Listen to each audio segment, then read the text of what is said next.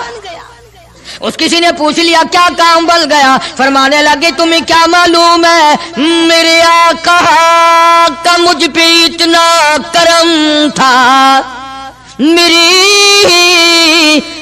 آقا کا مجھ پہ اتنا کرم تھا, بھر دیا میرا دامن پھیلانے سے پہلے, میرے آقا کا مجھ پہ اتنا کرم تھا, نشہ رنگ لایا پلانے سے پہلے, اور بھر دیا میرا دامن پھیلانے سے پہلے, مجھے کالی کملی والے صلی اللہ علیہ وسلم نے دودھ پلا دیا, علم حدیث پلا دیا.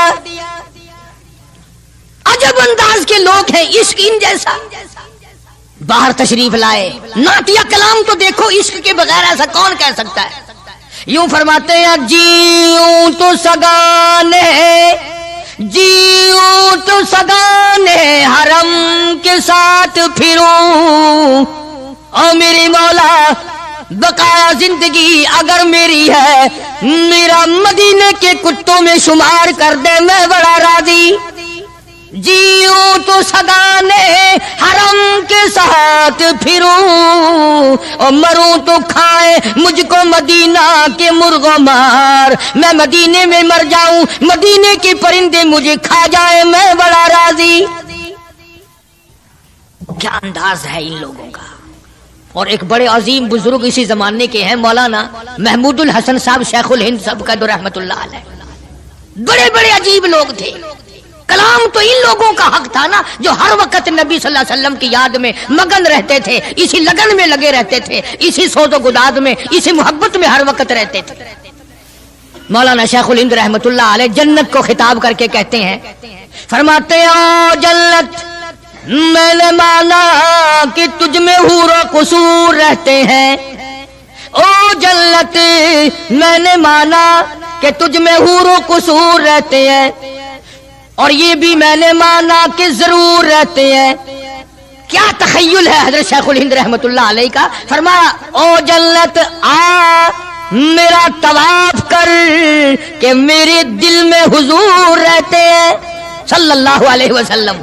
بڑی عجیب بات کہی. اور جنت تیری ساری نعمتیں, تیرے سونے کے مکانات, تیری چاندی کی اینٹیں, تیرے مشک و عنبر سے بنے ہوئے گارے کے محلات, تیری نہریں, تیری حوریں, تیرے قصور, تمام نعمتیں, آؤ ساری میرے طواف کرو, اس لیے کہ میرے دل میں کالی کملی والے بسے ہوئے صلی اللہ علیہ وسلم. عرض کرنے کا مقصد یہ کہ یہ لوگ تھے جو نبی کی ہر چیز سے پیار کرتے تھے, رنگ سے, روپ سے, شہر سے, حالات سے, در و دیوار سے, ساری چیزوں سے. اللہ جس کو نصیب کر دے یہ ہر ایک کو تھوڑا ہی ہوتا ہے. مولانا قاضی احسان احمد صاحب شجاع آبادی رحمتullah علیہ فرماتے تھے اس زمانے میں عرب میں غربت تھی, نہ سونا تھا نہ پٹرول تھا, غریب حالات تھے وہاں کے.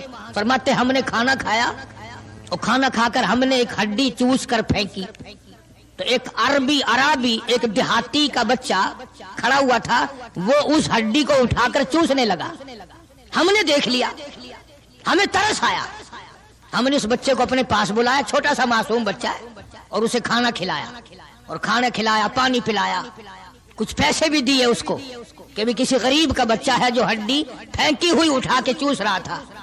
اس کے بعد ہم نے اس بچے سے کہا یا ایھا الصبی کہ او بچے ہمارے ساتھ ہمارے ملک چل, تجھے کھلاویں گے بھی, پلاویں گے بھی, کپڑے بھی دیں گے, تیری شادی بھی کریں گے, تجھے سب کچھ دیں گے, مکان بھی دیں گے, سب انتظام کریں گے تیرا.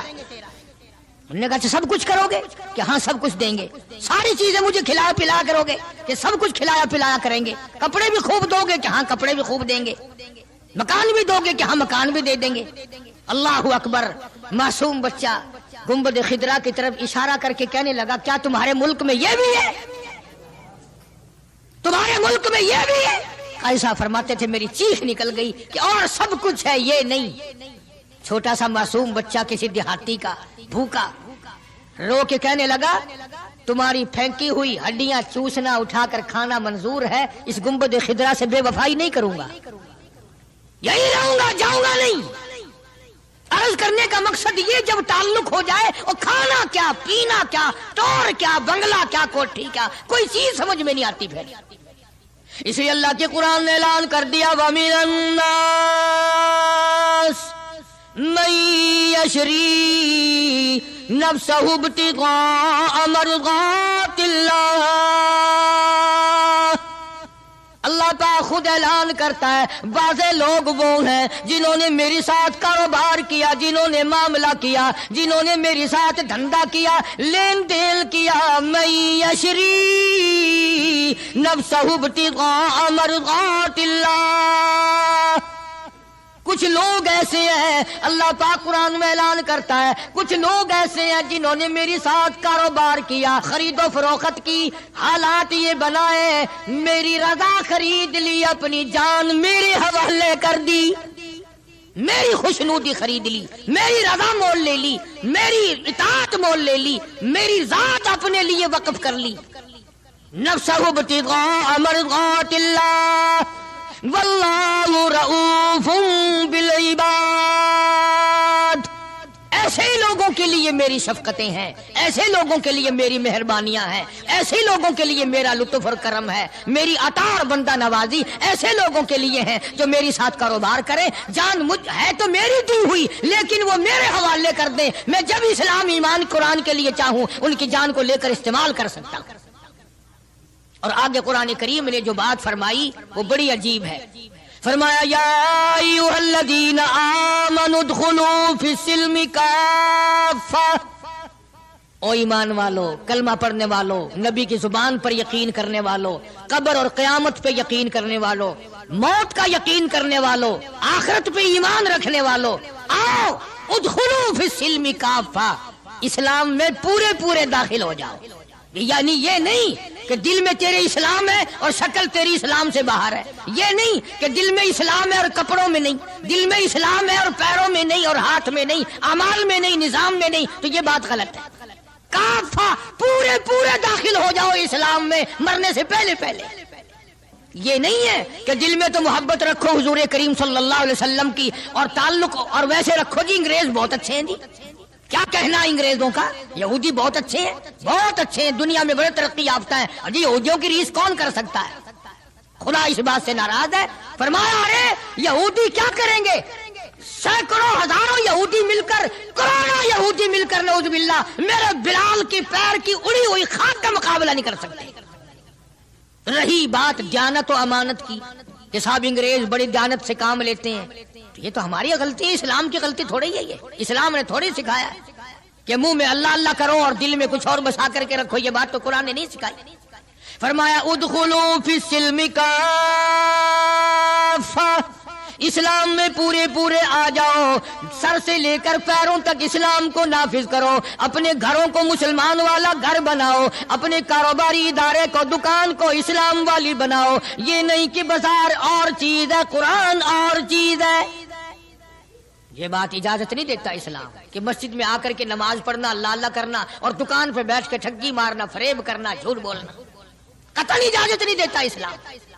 ہر میدان کے لیے اسلام پکڑتا ہے، اس کی غلامی کرتے ہوئے چلنا پڑے گا، اگر اس کی غلامی نہ ہوئی تو بات بگڑے گی، اور یعنی اصل تو یہی بگڑے گی، یعنی بگڑے گی تو آگے جا کر کے بگڑے گی، اور ہزاروں کی بگڑتی دیکھی، دنیا ہی میں ہزاروں کی بگڑتی دیکھی۔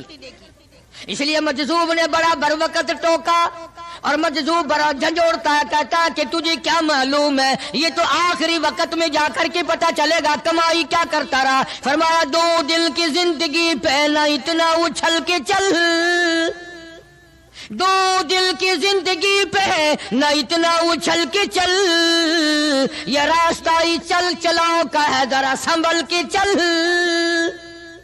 جوانی سب پہ آئی ہے، ہر ایک نے جوانی کو گزار دیا۔ نوجوانوں فخر نہ کرو، آج اگر تم مسجد میں نہیں آتے تو تمہارا کیا خیال ہے، تم نہیں آتے بلکہ وہ رب العالمین تمہیں اپنے دروازے پہ آنے نہیں دیتا، تم اس قابل نہیں کہ خدا کے دربار میں آ کے سر جھکاؤ۔ ساری چیزیں ہم محمد عربی صلی اللہ علیہ وسلم کی جتنی ہیں، خاندان سے بھی پیار کرنا پڑے گا، اور آپ کے در و دیوار سے بھی، اور ہر چیز سے محبت کرنی پڑے گی۔ اکابر کا یہی طریقہ رہا ہے۔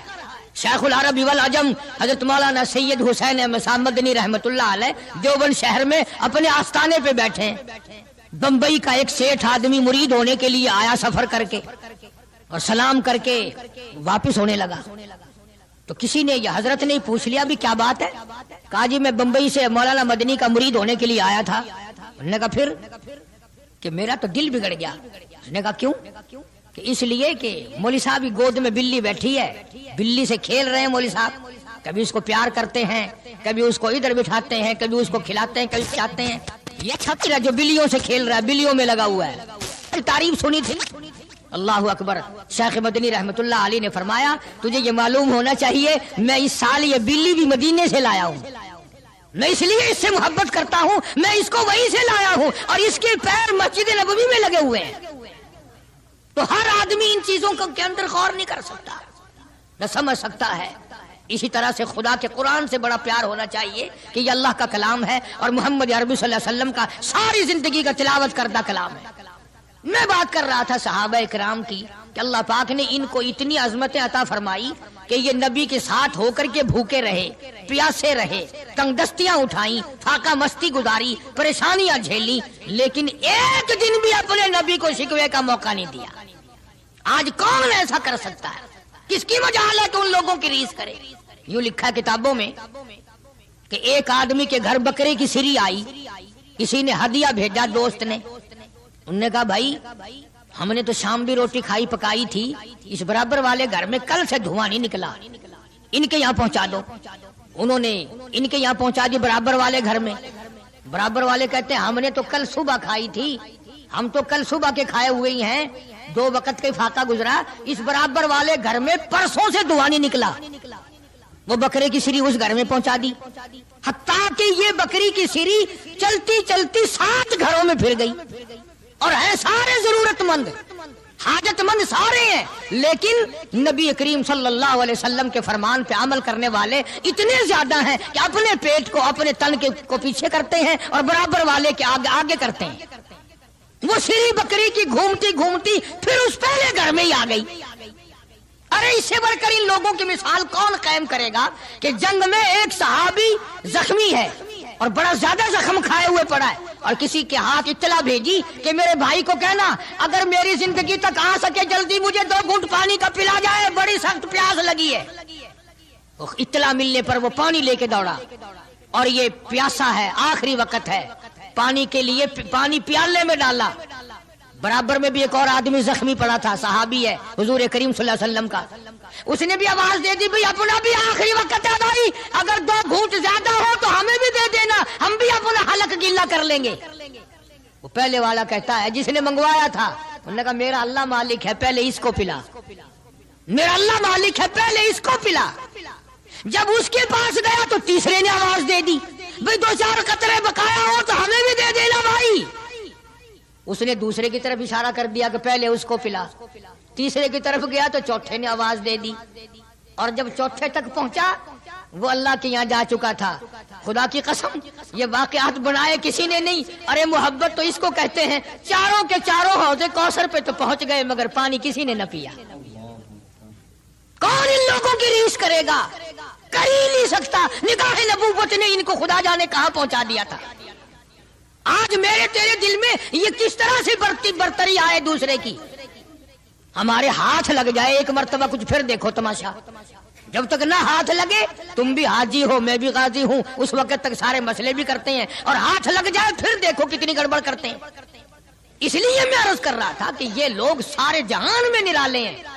ممتاز شان ہے صحابہ کرام رضوان اللہ تعالی علیہ مجمعین کی جماعت کی، جن کو تعلیم نبی نے دی ہو، جن کی تربیت نبی کریم صلی اللہ علیہ وسلم نے کی ہو، اور جن کا پیر امام الانبیاء ہو، جن کا پیر کالی کملی والا ہو، جن کے بچوں کے حلقوں میں تحنیق یعنی گھٹی حضور کریم صلی اللہ علیہ وسلم نے دی ہو، اور جن کے گھروں میں حضور خود تشریف لاتے ہوں۔ کیا کہنا ان لوگوں کا؟ سیدہ ام ہانی رضی اللہ تعالی عنہا، یہ بیت اللہ شریف میں جدھر اذان ہوتی ہے پیچھے کر کے جگہ نا جہاں زیادہ بیٹھ کر لوگ قرآن کریم پڑھتے ہیں، یہ مکان ہے سیدہ ام ہانی رضی اللہ تعالیٰ عنہا کا. حضور کریم صلی اللہ علیہ وسلم یہاں دوپہر کے وقت آرام فرمایا کرتے تھے. تو گرمی تھی, پکھا بھی جلتی, اور جہاں پسینے کا قطرہ دیکھتی انگلی سے لے کر اپنی شیشی میں بند کر لیتی. صحابہ کی جماعت وہ نرالی جماعت ہے جنہوں نے نبی کے پسینے کی بھی حفاظت کی ہے. تو سیدہ ام ہانی میرے آقا محمد عربی صلی اللہ علیہ وسلم کے پسینے مبارک کو عطر کی جگہ استعمال کرتی تھی. عرض کرنے کا مقصد یہ کہ ہم لوگ آخر یہ باتیں صرف سنتے ہی رہیں گے؟ کب اپنی شکل بدلو گے, کب اپنا لباس بدلو گے, کب اپنے گھر کا حال بدلو گے؟ اور بگڑتا جا رہا ہے, دن بدن اور بگڑتا جا رہا ہے. مجھے ڈر ہے اس بات کا جب میرا تیرا گھر سے جنازہ اٹھے شاید گھر میں کوئی کلمہ پڑھنے والا بھی ہوگا کہ نہیں. بڑا مشکل مسئلہ بن گیا. بچوں کو ہم کلمہ نہیں سکھاتے, ہمارے بچے جو ہیں وہ دین نہیں سیکھتے. اور تجربہ کر کے دیکھ لو, اسکول میں بچوں کو بھیجو نا, خود بخود دوڑے دوڑے جاتے ہیں, نہاتے ہیں, دھوتے ہیں, تختی اٹھاتے ہیں, بستہ چار کرتے ہیں بچے. تو قرآن کریم کے درس میں بچے کو داخل کرو, گھسیٹ کے لانا پڑتا, بچہ ہٹتا ہی نہیں, گھسیٹ کے لانا پڑتا ہے, کھینچ کھینچ کے لاؤ, ڈنڈے مار مار کے پڑھاؤ بڑے مشکل سے. اس کی وجہ آپ نے کبھی سوچی ہے کہ قرآن کریم کے مدرسے میں پھانسی کھانا تو لگا ہوا نہیں نا. شیطان تنگ کرتا ہے. انہوں نے کہا اگر بچے کو کلمہ آ گیا تو یہ اپنے باپ کے جنازے کو اٹھاتے وقت اگر کلمہ پڑھ لے گا, کہیں اس کے کلمے کی وجہ سے باپ کی بخشش نہ ہو جائے. اگر اس بچی نے 3 مرتبہ قل ہو اللہ شریف پڑھ کر اپنے باپ کی روح کو بخش دیا, کہیں اس کے باپ کی بخشش نہ ہو جائے. زور لگاتا ہے پورا شیطان. شیطان زور لگاتا ہے اور ہم زور نہیں لگاتے. ہم ادھر زور لگا رہے ہیں, او جی اگر قرآن پڑھے گا تو کیا بنے گا؟ نہ پٹواری بنے, نہ تحصیلدار بنے, نہ تھانے دار بنے, ملا بنے گا. اور میں یہ کہتا ہوں تو پٹواری بھی بنا, تھانے دار بھی بنا, تحصیلدار بھی بنا, مجھے اس سے کوئی انکار نہیں. نہ مجھے ساڑ ہے, نہ حسد ہے, نہ جلن ہے. لیکن یہ بھی یاد رکھنا کہ قرآن اور کلمے کے بغیر بھی تیرا گزارا نہیں ہوگا. اگر تیرے بچوں کا گزارا دنیا میں تعلیم کے بغیر, انگریزی تعلیم کے بغیر نہیں, تو میری بات بھی پکا کے لے جا, قبر میں قرآن اور کلمے کے بغیر تیرا بھی گزارا نہیں. ارشاد فرمایا مدنی کریم صلی اللہ تعالی علیہ وسلم نے, جو میری ذات پہ 1 مرتبہ درود پاک پڑھے گا, اللہ پاک اس کے 10 درجے بلند کر دیتا ہے, 10 گناہ معاف کر دیتا ہے, 10 نیکیاں نام اعمال میں درج ہو جاتی ہیں. اور ارشاد فرمایا مدنی کریم صلی اللہ علیہ وسلم نے, علامہ سخاوی لکھتے ہیں, اور لوگوں جو مجھ پہ کثرت سے درود پاک پڑھتا رہے گا, اسی حالت میں موت آ جائے, قبر کے اندر کیڑے اس کی میت کو نہیں کھائیں گے. ارشاد فرمایا مدنی کریم صلی اللہ تعالی علیہ وسلم نے, جو آدمی کثرت سے مجھ پہ درود پاک پڑھتا رہے گا, قیامت کے دن اس کے منہ سے کستوری کی خوشبو آئے گی. مدنی کریم صلی اللہ تعالی علیہ وسلم کے سامنے ایک لڑکی کو لائے, عرض کرنے لگی کالی کملی والے, میں آپ کی بہن ہوں, میں آپ کی ہمشیرہ ہوں. آپ صلی اللہ تعالی علیہ وسلم نے فرمایا میرا بھائی کوئی نہیں, میری بہن کوئی نہیں, میرے ابا میرے والدی میں اپنی اماں کے پیٹ میں تھا کہ دنیا سے رخصت ہو گئے, یتیم پیدا ہوا, میرا بھائی بہن کوئی نہیں.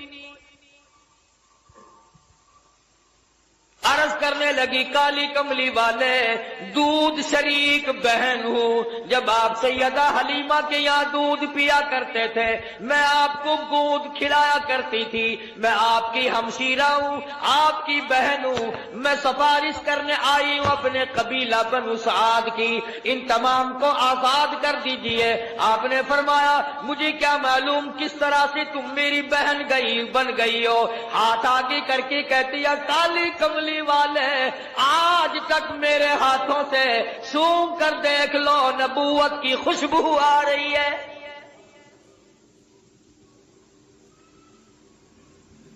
میں گود میں کھلایا کرتی تھی, میں آپ کو سنبھالا کرتی تھی, آج تک میرے ہاتھوں سے نبوت کی خوشبو آتی جاتی ہے. اور ایک اور نشانی آپ کو دکھا دوں, اس میں نشان موجود ہے. آپ میری گود میں تھے, بڑی تھوڑی سی عمر تھی, میں نے شرک کی بات کوئی زبان سے نکالی, آپ نے میرے کندھے میں چک مار دیا.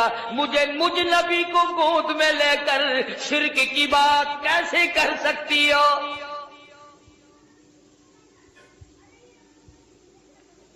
مدنی کریم صلی اللہ تعالی علیہ وسلم نے سفارش کو منظور فرما کر بنو سعد کے عورت مردوں کو آزاد کر دیا.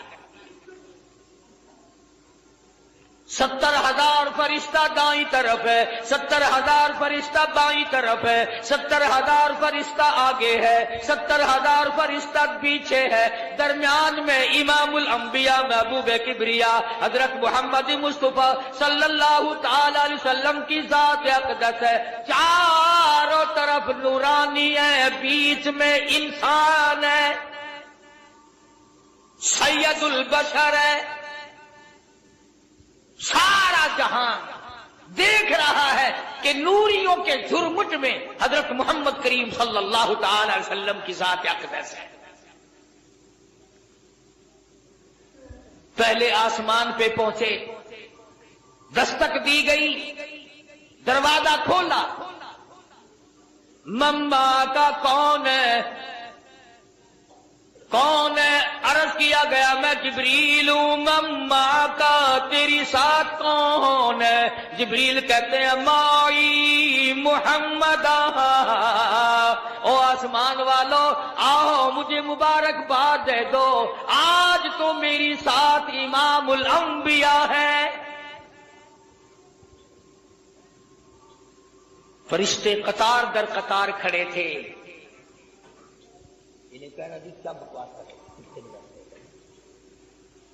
میں عرض کر رہا تھا کہ حضرت محمد الرسول اللہ صلی اللہ تعالی علیہ وسلم کی ذات فرشتوں کے جھرمٹ میں, نورانیوں کے جھرمٹ میں, حوروں غلمان کی تبسم اور مسکراہٹوں میں سامنے پہلے آسمان پر تشریف لے گئے. سارے فرشتے استقبال میں کھڑے ہیں, دیدار کے لیے مشتاق ہیں. سیدنا آدم علیہ السلام سے یہاں بھی ملاقات ہوئی. فرمایا یا مرحبا یا ابن صالح, او میرے بیٹے مبارک ہو, میں بھی تجھ پر فخر کرتا ہوں کہ میری اولاد میں سے اللہ پاک نے آپ کو پیدا فرمایا صلی اللہ علیہ وسلم. دوسرے آسمان پہ, تیسرے آسمان پہ استقبال ہوتا جاتا ہے. دیدار کے مشتاق فرشتے دیدار کرتے جاتے ہیں, قربان ہوتے جاتے ہیں. جدھر سے گزرو سلام ہے, جدھر سے گزرو درود ہے. فرشتے درود پڑھتے ہیں, سلام پڑھتے ہیں. ان اللہ, تحقیق میں خدا, میں پروردگار, و ملائکہ, اور میرے فرشتے, یصلون علی النبی, مدنی کریم صلی اللہ علیہ وسلم کی ذات پہ درود پاک پڑھتے ہیں. یا ایھا الذین آمنوا, او ایمان والو تم بھی درود و سلام پڑھا کرو.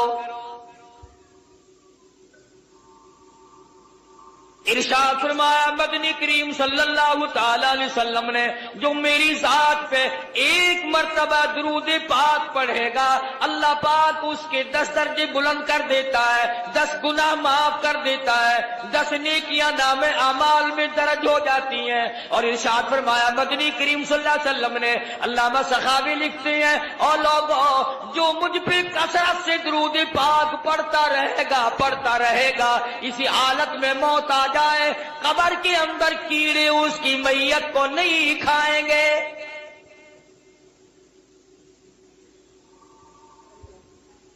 ارشاد فرمایا مدنی کریم صلی اللہ تعالی علیہ وسلم نے, جو آدمی کثرت سے مجھ پہ درود پاک پڑھتا رہے گا قیامت کے دن اس کے منہ سے کستوری کی خوشبو آئے گی. اہل محشر کہیں گے الہی یہ کون ہے جس کے منہ سے اتنی خوشبو ہے کہ میدان محشر مہک رہا, سارا حشر کا میدان معطر ہے, یہ کون ہے؟ جواب ملے گا تم گیت گایا کرتے تھے, یہ کالی کملی والے کی ذات پہ درود پاک پڑھا کرتے تھے, تم خرافات بکا کرتے تھے، تم بکواس کیا کرتے تھے، یہ اپنے محبوب حضرت محمد الرسول اللہ صلی اللہ تعالی علیہ وسلم کی ذات اقدس پہ اس قدر درود شریف پڑھا کرتے تھے کہ رات کو سو جاتے تھے، اٹھتے وقت بھی چلتے پھرتے بھی درود پاک پڑھا کرتے تھے۔ میں خدا نے آج درود شریف کی برکت سے ان کے منہ میں ہے کستوری کی خوشبو رکھ دی۔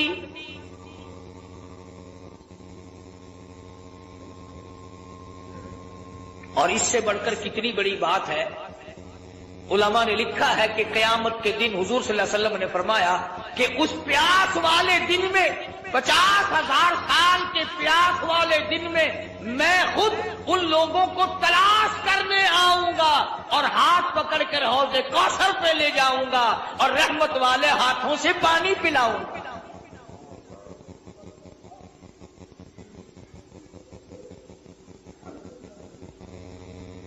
مقدر ہمارے ماڑے، کتنا ہی بتاؤ کتنا ہی سمجھاؤ، اس طرف مرد عورتوں نے لگنا ہی نہیں۔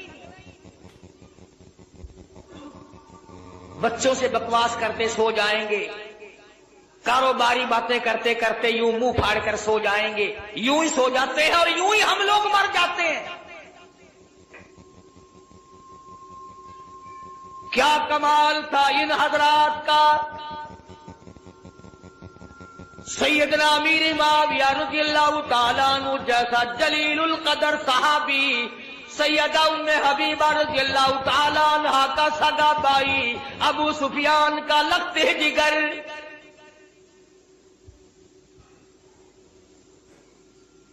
جس گھر کی عورتوں کا یہ عالم ہے، جس گھر کی عورتوں کے عقیدے کا یہ حال ہے، ابو سفیان ابھی ایمان نہیں لائے تھے، مدینے پاک میں اپنی بیٹی سیدہ ام حبیبہ رضی اللہ تعالیٰ عنہا سے ملاقات کے لیے آئے، بیٹی سے ملنے کے لیے آئے۔ جب حجرے مبارک کے قریب آئے، اور لوگوں اور بلڈنگ کوٹھیوں بنگلوں پہ رات دن مرنے والوں، کبھی تو سیرت کی کتابیں اٹھا کر دیکھو، شہنشاہ کائنات کی کیا زندگی تھی۔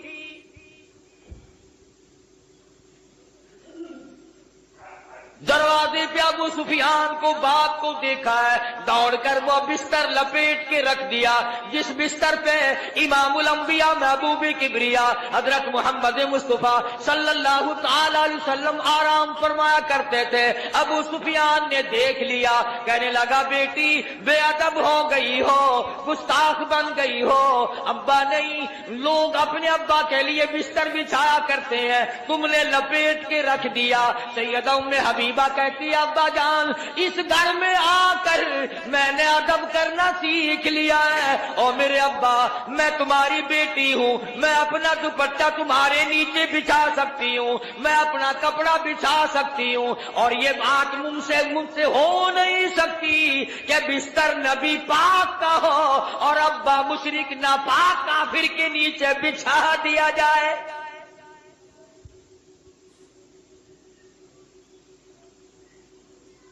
جس گھر کی عورتوں کا یہ عقیدہ ہو، مردوں کا کیا حال ہوگا؟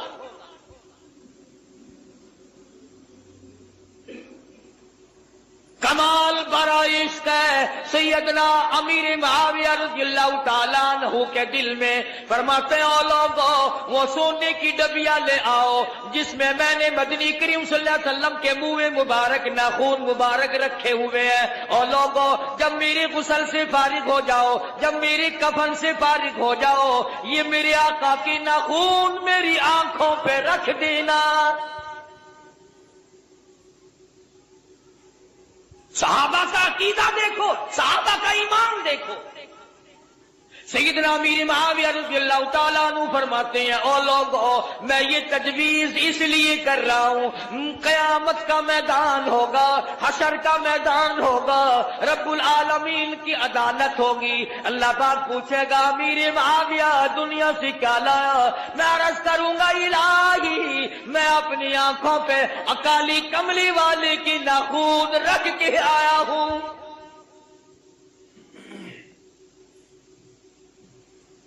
اور ہمارے علماء دیوبند کے عقیدے کے بارے میں کئی لوگ شک ڈال دیا کرتے ہیں، او میاں تو کو پتہ نہیں یہ اتو اتو منیندن وچو نہیں منیندے اندازہ لا اسا ایڈے کملے تھی گئے ہیں اپنے بچ نہ کو بڑھن لینے انہوں نے ساڑھے بچ بڑھ کے بھی دیکھ لیا کون ہے جو ہمارے اندر بڑھ سکتا ہے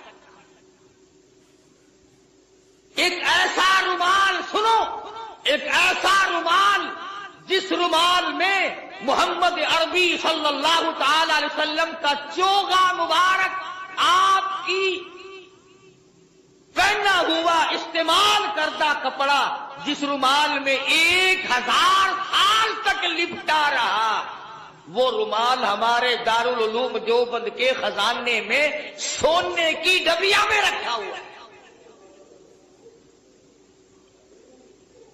یعنی حضور کے کپڑے کی تو برکت جو تھی سو تھی جو حضور کے کپڑے کو کپڑا لگ گیا ہم تو اس کا بھی اکرام کرتے ہیں مگر یہ نہیں کہ چل پڑے مانگنے کے لیے یہ حضرت علی کا پنجہ ہے یہ حضرت حسین کی پگڑی ہے یہ حضرت حسن کا تیر ہے یہ امام زین العابدین کا گھوڑا ہے تمہارے پاس کہاں سے آ گئی یہ جھوٹ کے پیچھے لگتے ہو بکواس کے پیچھے لگتے ہو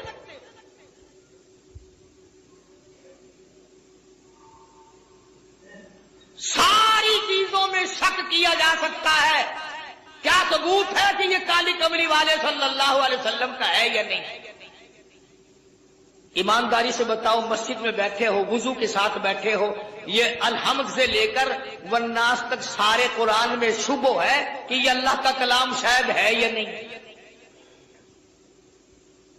اللہ پاک نے نازل فرمایا جبریل امین لے کر آئے مدنی کریم صلی اللہ علیہ وسلم پہ نازل ہوا حضور صلی اللہ علیہ وسلم نے 23 برس تک رات دن اس قرآن پاک کی تلاوت کی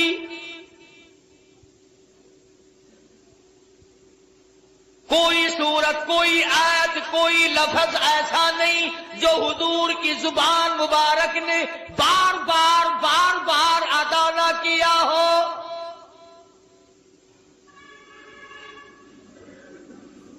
فرض نمازوں میں حضور نے یہی قرآن پڑھا تہجد کی نمازوں میں پڑھا اوابین کی نمازوں میں پڑھا بیٹھ کے تلاوت فرمائی کھڑے ہو کر تلاوت فرمائی رات کو تلاوت فرمائی دن کو تلاوت فرمائی امن ہوا قانت آناء اللیل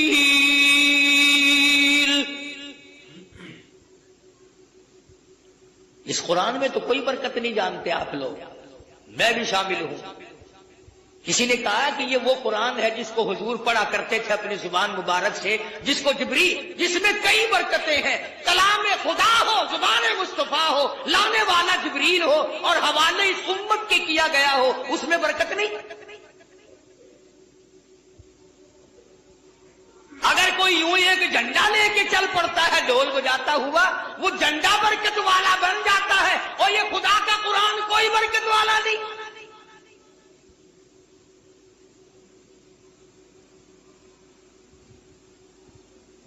آج ہی صبح کتاب میں پڑھ رہے تھے کہ ایک آیت قرآن کی سیکھنا 100 رکعت نفلوں سے بہتر ہے ایک دین کا مسئلہ سیکھنا 1000 رکعت نفلوں سے بہتر ہے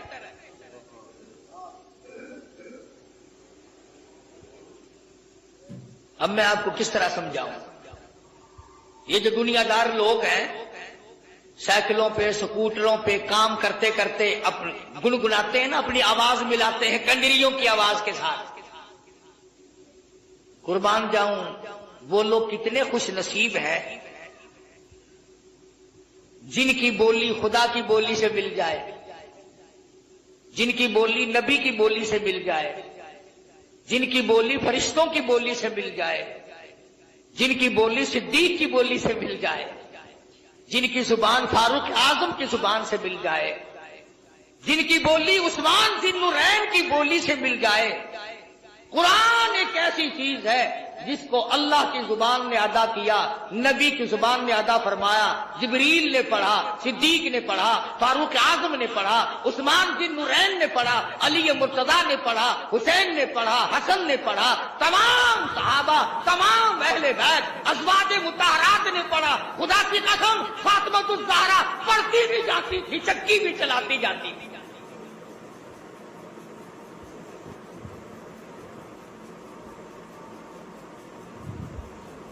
سیدہ رقیہ رضی اللہ تعالیٰ عنہا کی بولی سے اگر بولی ملانی ہو قرآن پڑھو، سیدہ زینب رضی اللہ تعالیٰ عنہا کی بولی سے بولی ملانی ہو قرآن کریم پڑھو، سیدہ خدیجہ، سیدہ عائشہ صدیقہ، سیدہ حفصہ، ام حبیبہ، ام سلمہ، سیدہ میمونہ جویریہ، تمام ازواج مطہرات، نبی کی 6 پھوپھیوں کی 7 بولی ملانی ہو تو قرآن پڑھو۔ 1,29,000 صحابہ سے اگر بولی ملانی ہو تو قرآن پڑھو۔ علامہ سید عبد القادر جیلانی سے اپنی بولی ملانی ہو تو قرآن پڑھو۔ اس پر اعتقاد نہیں جمتا۔ یہ بات میں نے اس لیے ذرا لمبی کی، اگلی بات سمجھانا چاہتا ہوں۔ جب چھٹے آسمان پہ گئے، تشریف لے گئے، تو حضور صلی اللہ علیہ وسلم فرماتے ہیں میں نے ایک درخت دیکھا جس کے نیچے ایک بوڑھے بزرگ چھوٹے چھوٹے بچوں کو قرآن کریم پڑھا رہے ہیں، چھوٹے چھوٹے بچوں کو قرآن کریم پڑھا رہے ہیں ایک بزرگ آسمانوں پہ۔ حضور صلی اللہ علیہ وسلم فرماتے ہیں میں نے پوچھا یہ کون ہے اور یہ یہاں مدرسہ کیسا ہے؟ یہ چھٹے آسمان پہ مدرسہ کیسا؟ یہ جواب ملا کالی کملی والے، بعض بچے نے ایک سپارہ پڑھا، موت آ گئی، 10 سپارے قرآن کریم کی پڑھے، موت آ گئی، 20 سپارے قرآن کریم کی پڑھے، موت آ گئی۔ والدین کا پورا قرآن کریم پڑھانے کا پروگرام تھا، استاد کا پورا کرانے کا پروگرام تھا، بچے کا دل پورا قرآن کریم پڑھنے کے لیے تھا، موت نے وقت نہ دیا۔ اللہ پاک نے فرما دیا اور میرے محبوب کی امتیوں کے بچوں آؤ، تم نے قرآن کریم پڑھنا شروع فرض پہ کیا تھا، آؤ اس کو مکمل اور ختم عرض پہ کر لو۔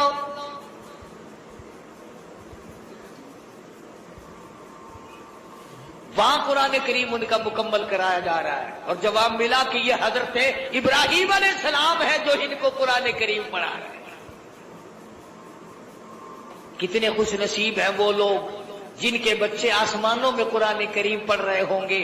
خدا کی قسم ان کی خبریں کیسے ٹھنڈی نہ ہو جائے۔ سدرۃ المنتہا پہ 7ویں آسمان پہ پہنچ گئے،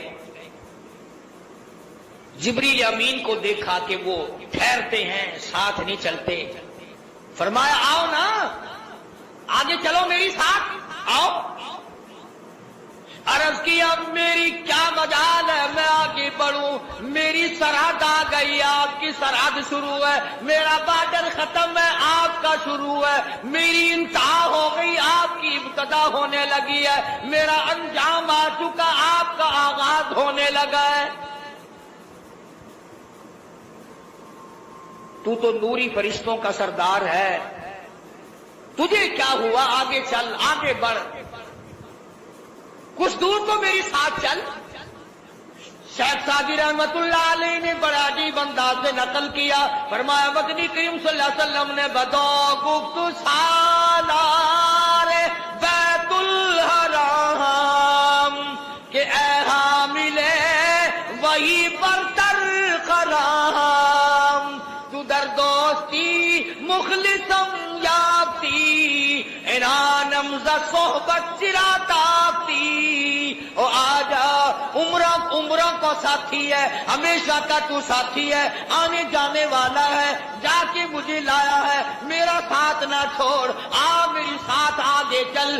جبریل کہتا ہے بگفتا فراتر مجالم نمان بماندم کی نیروی بالم نمان، اگر یکسر موی برتر پرم فروغ تجلا بسوزد پرم۔ او کالی کملی والے، اگر ایک بال کے سیرے کے برابر بھی میں آگے بڑھتا ہوں تجلیات خدا بندی سے جل کر خاک ہو جاؤں گا، میں آگے نہیں چل سکتا۔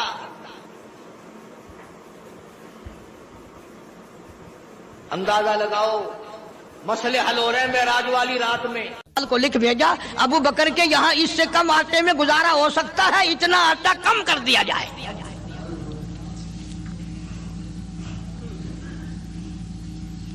تم کیا جانو ابو بکر کون ہے؟ کبھی کسی بوڑھی نے، کبھی کسی بہو نے، کبھی کسی نے دھی نے کہا کہ آؤ آج ابو بکر صدیق کی نیاز پکاتے ہیں۔ نظر اللہ نیاز حسین، نبی کے یار کا نام نہ لینا کبھی بھی۔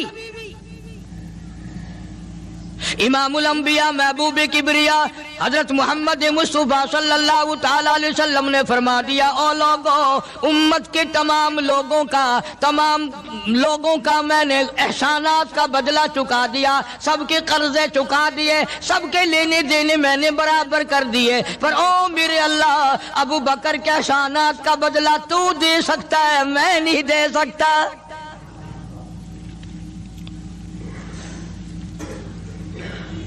سارا گھرانہ بڑا عجیب ہے، گھر کا گھر بڑا عجیب ہے۔ ہجرت فرما کر تشریف لے گئے نبی کریم سب کا جو صلی اللہ علیہ وسلم کی ذات اقدس کے ساتھ تشریف لے گئے۔ صدیق اکبر کا والد زندہ ہے، ابو قحافہ بوڑھا ہے، آنکھوں سے نابینا ہے، ابھی ایمان نہیں لایا ہجرت والی رات تک، بعد میں لایا ہے۔ لاٹھی کے سہارے گھر آیا، پتہ تو چل گیا نا کہ رات چلا گیا نبی کے ساتھ میرا بیٹا، اور آ کے پوتیوں کو کہنے لگا، کیوں اسما جی دادا جان، میرا تو اپنا خیال یہ ہے کوئی ٹیڈی، کوئی پیسہ، کوئی کپڑا، کوئی غلہ تمہارے لیے نہیں چھوڑ کے گیا ہوگا۔ باوجود کافر ہوتے ہوئے اس وقت تک ابو بکر کا والد مسلمان نہیں، لیکن جانتا ہے کہ میرے بیٹے کو نبی کی اتنی محبت ہے، وہ اتنا قربان ہے، وہ اتنا پروانہ ہے اور اس قدر جانثار ہے، کوئی شے گھر میں نہیں چھوڑ کے گیا ہوگا۔ سیدہ اسماء رضی اللہ تعالی عنہ، چھوٹی سی بچی ہے صدیق اکبر کی، کہتی ہے کہ میں نے ایک ہیلا بنایا، ہمارے یہاں دیوار میں ایک آلہ سا میرے والد نے بنا رکھا تھا، اس میں پیسے رکھتے تھے، تو میں نے وہاں یہ مٹی کے ٹوٹے ہوئے برتنوں کے ٹھپ پر ڈال دیے اور اوپر کپڑا ڈال دیا، اور میں نے اپنے دادا سے کہا، نہیں دادا جان، اب کے تو ابا جی نے حد کر دی، بہت سارا مال ہمارے لیے چھوڑ کے گئے ہیں۔ انہوں نے کہا، بیٹی میرا یقین نہیں پڑتا، وہ نبی کے بغیر ایک پیسہ تو کیا وہ اپنی جان پیچھے رکھنے کو تیار نہیں۔ انہوں نے کہا، نہیں دادا ذرا آؤ تو صحیح۔ کہتی ہیں کہ میں نے اپنے دادا کا یوں ہاتھ پکڑ کے، دکھتا تو تھا نہیں، اس کپڑے کے اوپر پھیر دیا کہ دیکھو یہ آلہ ہے نا، یہ تاک ڈالا کہ سب بھرا پڑا ہے۔ یہ کہنے لگا، اچھا بہت اچھا کیا، تمہارا گزارا ہو جائے گا، مجھے بڑا فکر تھا، مجھے بہت پریشانی تھی، اب میں بے فکرہ ہو گیا کہ تمہارے لیے تمہارا ابا کھانے پینے کے لیے تو چھوڑ گیا۔ سیدہ اسماء کہتی ہیں، حالانکہ جس وقت میں نے یہ کارروائی کر کے دکھائی، ہم 2 دن کے بھوکے تھے۔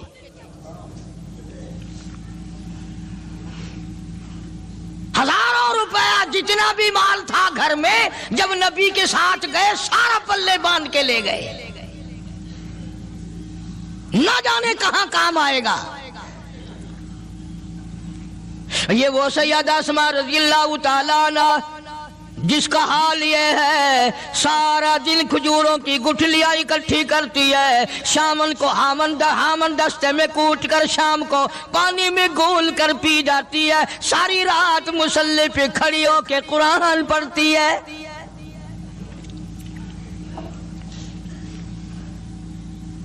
عجیب قسم کا گھرانہ ہے صدیق اکبر رضی اللہ تعالیٰ عنہ کا.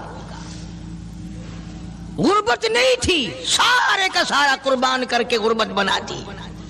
نہیں دیکھا آل کو، نہیں دیکھا مال کو، نہیں دیکھا اپنی جان کو، سب کچھ قربان کر دیا. امام الانبیاء محبوب کبریا حضرت محمد مصطفیٰ صلی اللہ تعالی علیہ وسلم نے اس قدر رفاقت جوڑی، اس قدر یاری بنائی کہ کبھی بھی الگ نہیں ہوئے. آج تم قرآن پڑھتے ہو، قاری حنیف قرآن پڑھتا ہے، کیا اثر ہوگا کسی پہ؟ جناب ابو بکر صدیق رضی اللہ تعالیٰ عنہ مکہ مکرمہ میں نماز کی نیت باندھ کر قرآن کریم کی تلاوت کرتے ہیں. علماء نے لکھا ہے کہ پہاڑ بھی ہلنے لگ جاتے تھے. اور کافروں نے نبی پاک سب کا جو صلی اللہ علیہ وسلم سے شکایت کی کہ اپنے ابو بکر کو کہو یہ رات کو قرآن زور سے نہ پڑھے، ہمارے بیوی بچوں پہ اثر ہوتا ہے، ہمارے بچے مسلمان بننے کے لیے تیار ہو جاتے ہیں، ہماری عورتیں قرآن سن کر کفر چھوڑ کر مسلمان بننے کو تیار ہو جاتی ہیں. ابو بکر سے کہو یہ آہستہ قرآن پڑھا کرے. یعنی اس کی زبان میں اس قدر تاثیر تھی اور اس قدر اللہ تبارک و تعالیٰ نے خوف رکھا تھا، جو صدیق کی زبان سے قرآن سنتا تھا مسلمان بننے کے لیے تیار ہو جاتا تھا. آج ہم قرآن پڑھیں، حدیث پڑھیں، کچھ بھی پڑھیں، اثر نہیں ہوتا. کیسے ہو؟ ہمارے یہاں دلوں میں جگہ ہو جبھی تو بات بنے. اس لیے قرآن کریم کہتا کلا بل ران علی قلوبہم ما کانوا یکسبون. گناہ کرتے کرتے، حرام کھاتے کھاتے اس قدر دل کالے ہو گئے، اب قرآن کے لیے، دین کے لیے، ایمان کے لیے گنجائش کوئی نہیں. اندر گنجائش ختم ہو گئی، سارا دل بھر گیا. فرمایا کلا انہم عن ربہم یومئذ لمحجوبون. ہرگز ایسا نہیں جو لوگوں کا خیال ہے، دین ان کے خیالات پہ نہیں چل سکتا. جناب ابو بکر صدیق رضی اللہ تعالیٰ عنہ بیمار ہیں، آخری وقت قریب ہے. اللہ اللہ. سیدہ عائشہ صدیقہ رضی اللہ تعالیٰ عنہ کے ہاتھ میں نیا کپڑا دیکھا، بیٹی کے ہاتھ میں نیا کپڑا دیکھا. صدیق اکبر رضی اللہ تعالیٰ عنہ نے فرمایا بیٹی یہ کپڑا کیسا ہے؟ عرض کی ابا جان کفن کے ارادے سے منگوا لیا ہے، نہ جانے کس وقت ضرورت پڑ جائے گی، مجھے خطرہ ہے، اندیشہ ہے، آپ کا آخری وقت ہے، میں نے کفن کے لیے کپڑا منگا لیا ہے. اللہ اکبر. ناراض ہوئے. فرمایا عائشہ وعدہ کرو مجھ پر نیا کفن نہیں ڈالو گی. عائشہ یہ کپڑا جو تو نے کفن کے لیے منگایا مدینے کی کسی بیوہ کو دے دینا، سر پہ ڈال کے پردہ کر لے گی. عائشہ کسی یتیم کو دے دینا، وہ اپنا کرتا بنا لے گا، وہ غریب اپنا ننگ ڈھک لے گا، مجھے نئے کفن کی کوئی ضرورت نہیں. اللہ کے یہاں کفن نہیں دیکھے جاتے، اس کے یہاں تو اعمال دیکھے جاتے ہیں.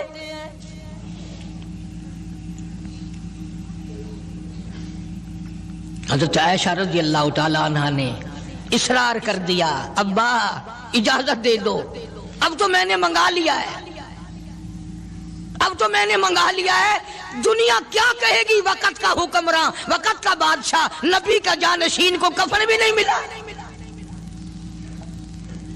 پھر دوسرا رخ اختیار کیا ہے صدیق اکبر سب کا جو رضی اللہ تعالیٰ عنہ.